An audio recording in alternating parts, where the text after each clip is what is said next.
Hello everyone, welcome back to the state labs dot A. So आप YouTube के thumbnail title से समझ गए होंगे कि इस वीडियो में हम क्या बात करने वाले हैं। आपने यूट्यूब पे बहुत सारे वीडियो देखी होंगी जो लोग कहते हैं कि एआई जॉब्स खा जाएगा, मैनुअल टेस्टिंग डेड है या ऑटोमेशन में बूम है। लेकिन प्रॉब्लम ये है कि सब बस ओपिनियन दे रहे हैं, किसी के पास प्रूफ नहीं है। मैं भी आज आपको उसी के बारे में बात करने वाला हूँ, but with some data points, जो कि हम डेटा दिखाने वाले हैं। मेरे पास पिछले 5 साल का जॉब मार्केट डेटा है और 2026 का मेरा अपना पर्सनल ओपिनियन क्या होगा वो मैं आपसे शेयर करने वाला हूँ। अगर आप मैनुअल टेस्टर है या ऑटोमेशन सीख रहे हैं तो ये वीडियो आपके लिए एक काइंड ऑफ वार्निंग है, क्योंकि डेटा क्लियर बोल रहा है कि the war is over. Like जो पहले जैसा सिचुएशन था वैसा तो 2026 में बिल्कुल भी नहीं होने वाला, और ये interview pattern and everything will get change. So let's start with first the about the manual QA. So let me share the manual QA some data points, the how they collapse manual QA from within the 5 years. तो ये सबसे पहले reality check लेते हैं manual testing का। और ये graph देखिए कि 2021 में जब मार्केट बूम पर था, इंडिया में करीब 45,000 एक्टिव मैनुअल क्यूए जॉब्स थी उस टाइम पे। एंड लेकिन 2025 आते आते ये नंबर गिर के सिर्फ 13,500 पे आ गया हुआ है। 13,500 if you take the like average of the 12,000 and 15,000, so it's around the 13,500 पे रह गया है। सो इट्स अप्रॉक्सीमेटली 66% का ड्रॉप है। सो मार्केट श्रिंक नहीं हुआ है, मार्केट कोलैप्स हो गया है for the manual QA jobs if we talk about specifically. और ये सैलरी का भी अगर हम बात करें तो मैनुअल क्यूए का जॉब 2021 में आप देखोगे तो 4.5 LPA टू 8 LPA था, और 2025 आते आते भी अप्रॉक्स 9 LPA पे ही। तो लास्ट 4-5 ईयर्स में भी इसके जॉब्स तो गिरे ही हैं, इसके साथ साथ सैलरी पे भी कोई ज़्यादा इंक्रीमेंट नहीं हुआ है if you compare with the automation engineer is that and the what we say like the developers. So या ये रियलिटी है। तो this is all about the manual QA jobs, data points, and you can see the how they shrink the manual QA. And coming to the कि now question is like QA market में है ही नहीं क्या? तो it's not like that. We will talk about in the upcoming slide. Company क्या कर रही है यहाँ पे, मैनुअल क्यूए के जब पे 2021 से 25 आते आते they are shifting for the automation. So they are hiring mostly the automation QA engineer और the SDET, and they are morely responsible for end-to-end testings, like the from the writing automation, doing the sanity test, checking the manual testing. So they are only responsible for end-to-end testing, not the earlier what was happened before the 2024 or 23.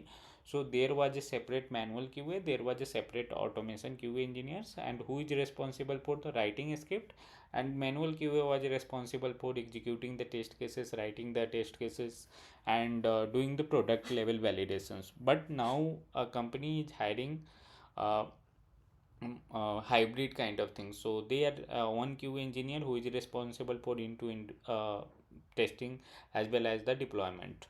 So all the यहाँ पे जब shrink आप देख रहे हो कि 66% का जो श्रिंक हुआ है वो बेसिकली ऑटोमेशन की तरफ शिफ्ट हुए। But after the AI I will talk more about that कि उनका भी जॉब पे क्या इम्पैक्ट होने वाला है।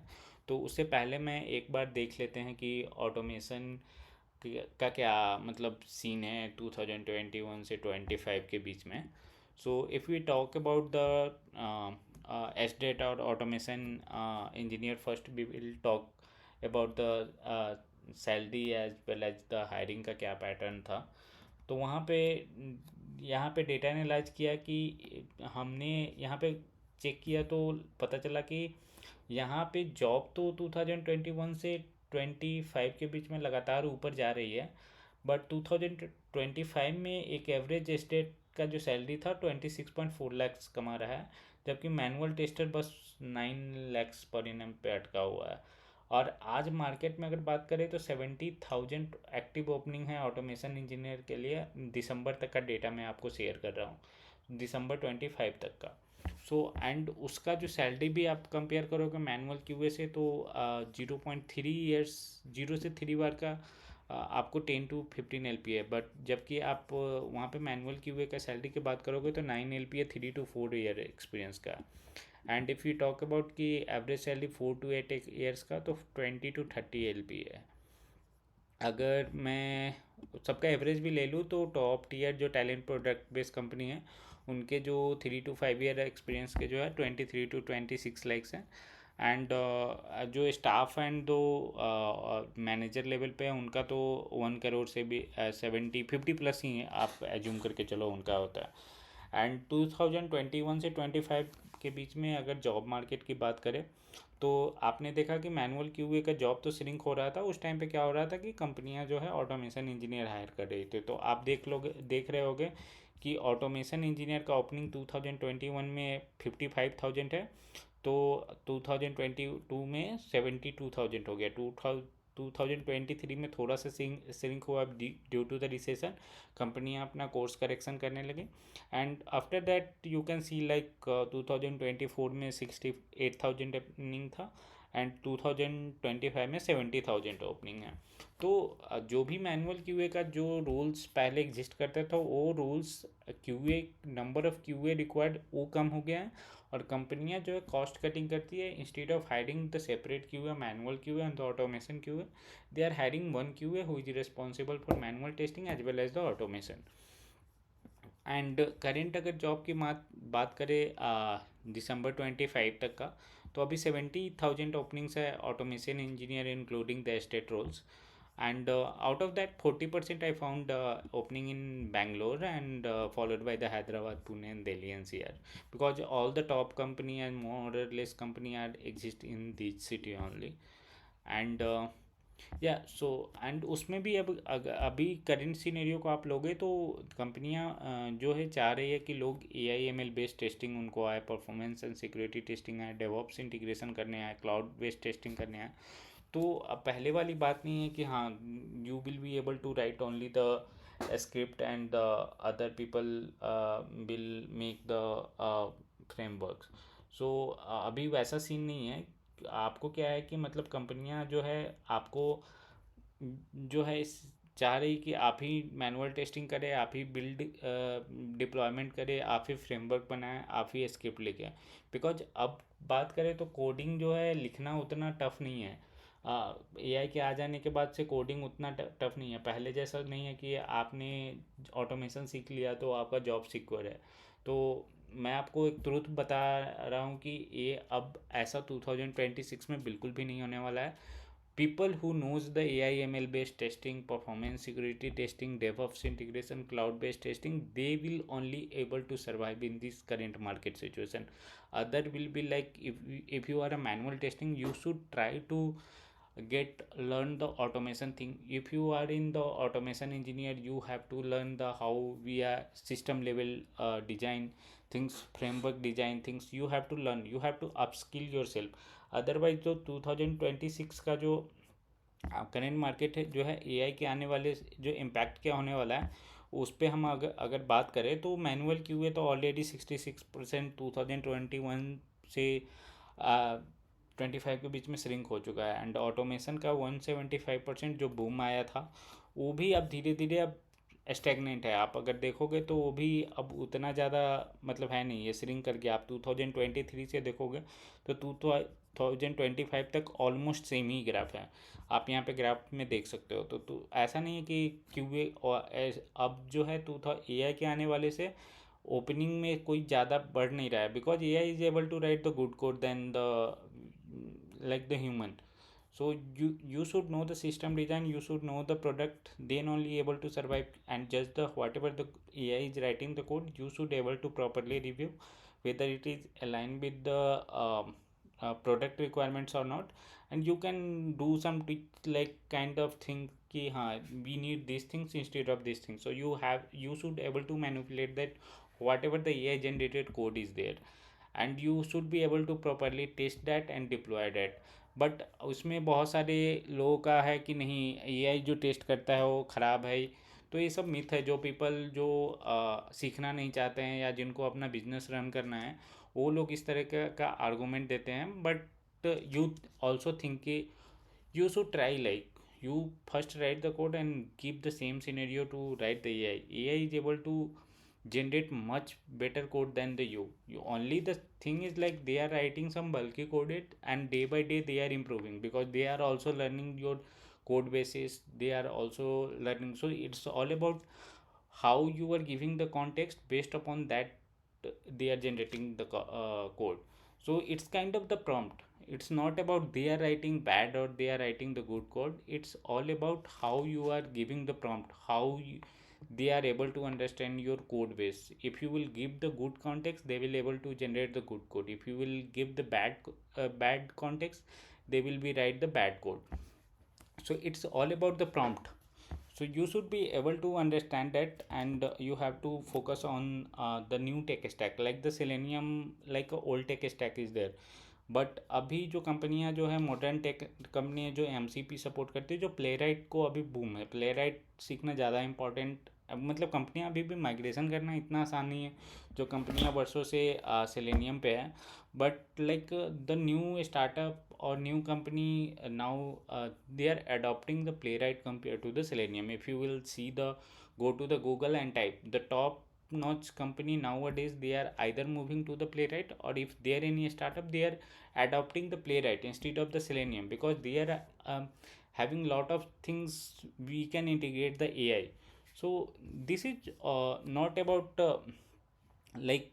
you should learn or not, you have to be learn, like otherwise, like in the current market scenario, within the 2 years the manual QA will no longer exist.